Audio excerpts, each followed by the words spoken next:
नमस्कार मंडळी, आजचा दिवस थोडा खास आहे कारण हा माझा ऋषिकेश मधला शेवटचा दिवस आहे. आणि शेवटचा दिवस म्हणजे काय, थोडं एक्सप्लोर, थोडं शॉपिंग आणि खूप साऱ्या आठवणी.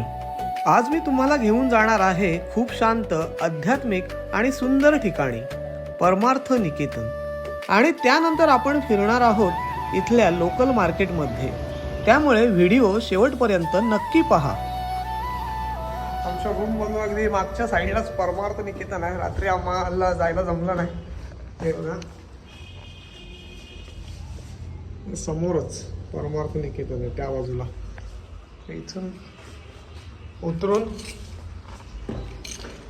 मागच्या डोरनेच जाता येईल आपल्याला परमार्थ निकेतन.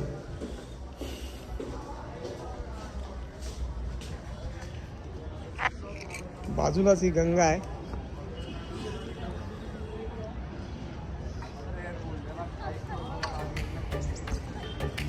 आणि समोर दिसतंय ते आहे परमार्थ निकेतन. तर जानकी सेतूवरती आम्ही पोहोचलोय आणि जानकी सेतू पार करून आपल्याला जायचंय परमार्थ निकेतनला. तर हा असा सेतू आहे.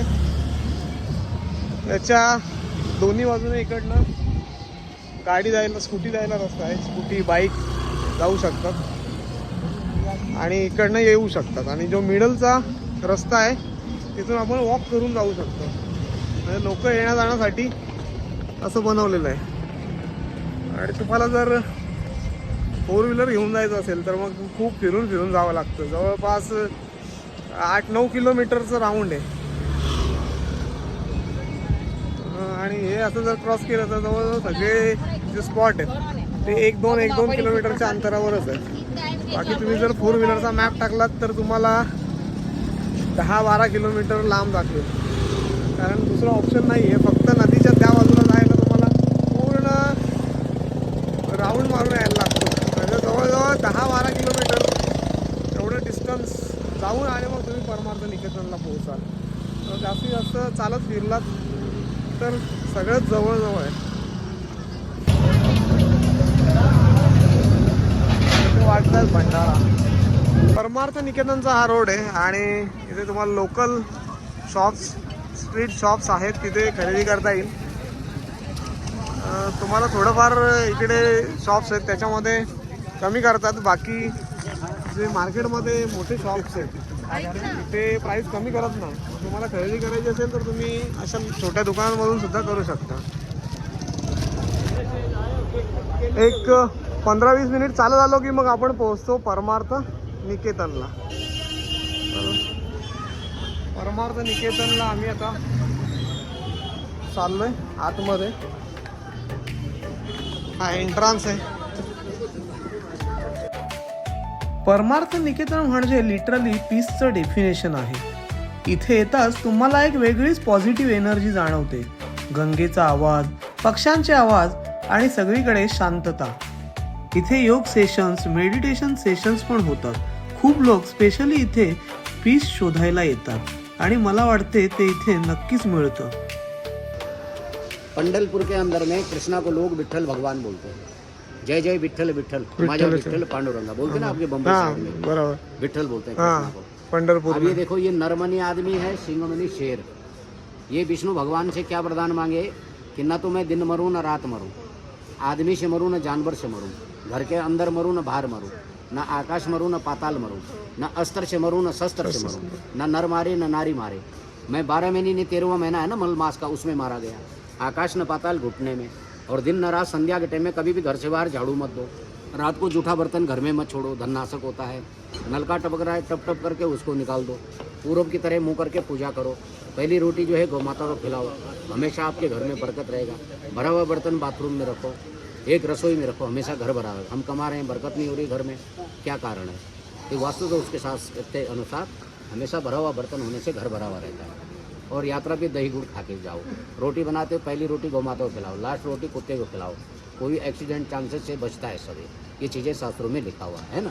पाकडचं झाड आहे, त्यानंतर हे वडाचं आहे, पिंपळाचं आहे आणि ते तिकडे जर झाड बघताय आंब्याचं, तर पहिले अशी 4 झाडं आहेत.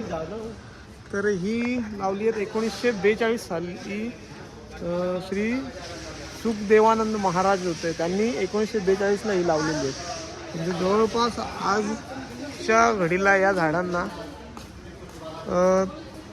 60 आणि आत्ताचे 25 वर्ष म्हणजे 85 जवळपास 83-84 वर्ष झालेली आहेत या झाडांना. जी कॅन्टीन आहे आणि तुम्हाला खूप सारे मेनू दिसतील.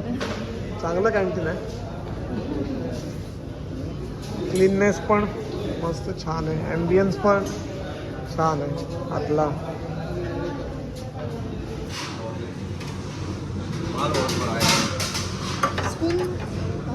स्पून टेबल पण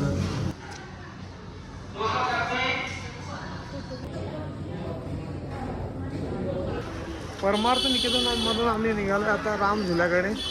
राम झुला जो आहे तो असा हलता पूल आहे, तर त्याच्यावरून वॉक करून आपण जाऊया परत आपल्या हॉटेलमध्ये आणि मग तिकडनं चेकआउट करून मसुरीला. ठीक आहे.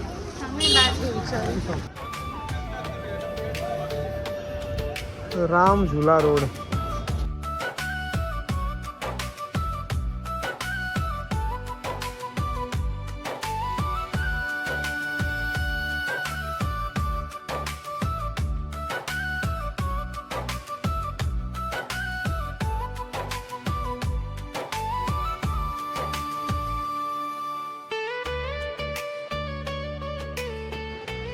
राम झुलावरून आम्ही आलो आणि चाललो लक्ष्मण झुला.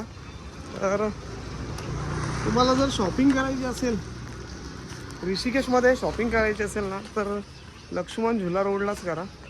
कारण बहुतेक चांगले चांगले जे आयटम्स आहेत, बॅग्स वगैरे आहेत, ते इकडे तुम्हाला चांगल्या रेटमध्ये मिळतात. अगदी म्हणजे रेट यांचा कमी आहे. बाकी तुम्ही जर तिकडच्या राम झुला मार्केटला वगैरे थोडा रेट जास्त आहे.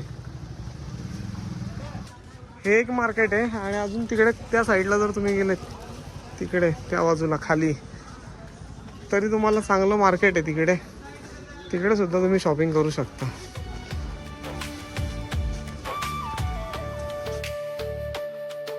मी इथे काही छोट्या छोट्या गोष्टी घेतोय आठवणी म्हणून, कारण जेव्हा परत घरी जाईन तेव्हा हे सगळं पाहून मला ही ट्रिप नक्की आठवेल. आणि हो, मार्केट म्हणजे खाणं तर आलंच, इथलं स्ट्रीट फूड पण ट्राय करायला विसरू नका. आजचा व्लॉग इथेच संपवतो. जर तुम्हाला हा व्हिडिओ आवडला असेल तर लाईक करा, शेअर करा आणि चॅनलला सबस्क्राईब करायला विसरू नका. आणि कमेंटमध्ये नक्की सांगा तुम्हाला ऋषिकेश कसं वाटलं. पुढच्या व्लॉगमध्ये आपण भेटूया एका नव्या ठिकाणी.